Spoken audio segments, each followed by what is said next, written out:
Hello, you beautiful people.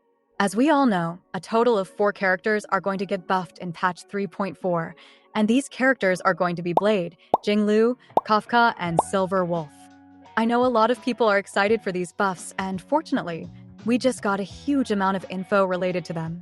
Today, I'm mainly going to go over all the info that we got a few hours ago related to these character buffs, and we will also discuss whether these buffs are good or not. Before we begin, let me just say the usual disclaimer that everything which I discuss in this video is taken from different sources, and it can be changed because it's not set in stone, so take all this info with a grain of salt. With that being said, let's begin without wasting any more of your time or energy. Okay, firstly, let's start with our favorite edgy characters in HSR, and I'm obviously talking about Blade.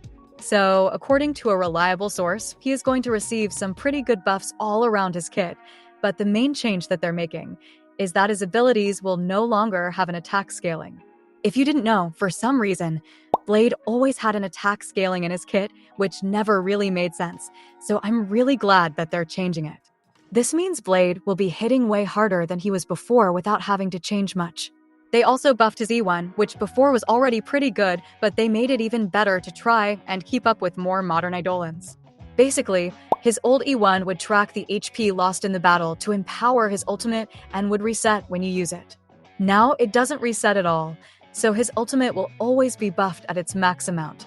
Finally, for the last Blade changes, he now gains energy when dropping below 50% HP, and most importantly, using his skill increases his taunt value. Overall, I'm pretty happy with these changes, and I think we should let them cook with this one. Next up, looking at the Silver Wolf changes, nothing much has changed from what we knew before. Her ultimate is still an AoE defense shred instead of being a single target one, but now we also gained more insight on how they are buffing her skill. First of all, after the buffs, she will constantly add the weakness of the ally in the first position on the team, meaning you can now strategically place the weakness you want on the enemy. Basically, if you want the enemy to have a weakness which matches your DPS, just put your DPS in the first slot, and that's how easy it is. They are also increasing the base chances for all her abilities, which should mean that you will be need way less effect hit rate on her, allowing her to take a more DPS-focused build. All in all, just like the Blade changes, these changes are also really good in my opinion, and Silver Wolf is easily better than Pella in most scenarios now. Moving on, Jingliu received the biggest changes out of all the characters that we know, so let's take a look at that next. Her entire kit is going to be changed into an HP scaling model instead of attack, and we still don't exactly know how this will work, but I assume they will add something in her kit that converts attack to HP, so you don't have to refarm all of your gear. After the buffs, whenever she enters her special state, she gains an additional stack of her talent, meaning that she will start with 3 enhanced skills instead of the usual 2. This extends her time in her special state quite a lot, especially when you also consider that using her ultimate grants a stack as well. Overall, this should make her way better to play and deal a lot more damage too, as her uptime will basically be fixed.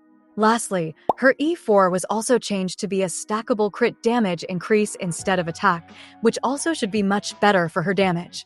Finally, Kafka's buffs are rather disappointing, because I was hoping that she would get a lot more buffs than she is getting. As it stands right now, all that's new is that her follow-up attack can trigger DOT, and all ally abilities will also be able to trigger her follow-up attack as well. This sounds a lot better than it actually is, as it doesn't really fix Kafka's issues at a baseline. We kind of just have to hope that there's more to this, and it isn't just a follow-up buff, because that would be really underwhelming. Her skill not having a blast detonation was probably the thing I would have fixed first about her kit, but maybe the numerical value buffs will be the main thing to save her instead of additional kit things like the rest of them.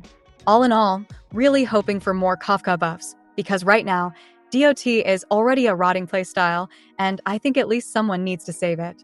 Welp, with that one, I've discussed all the info that we got related to the character buffs in patch 3.4. I'm curious though, how do you guys feel about these buffs, and are you satisfied with all of them or not? Also, if you made it until the end, you might want to consider subscribing as well. With that being said, I just want to say I love y'all, and I will see you in another one.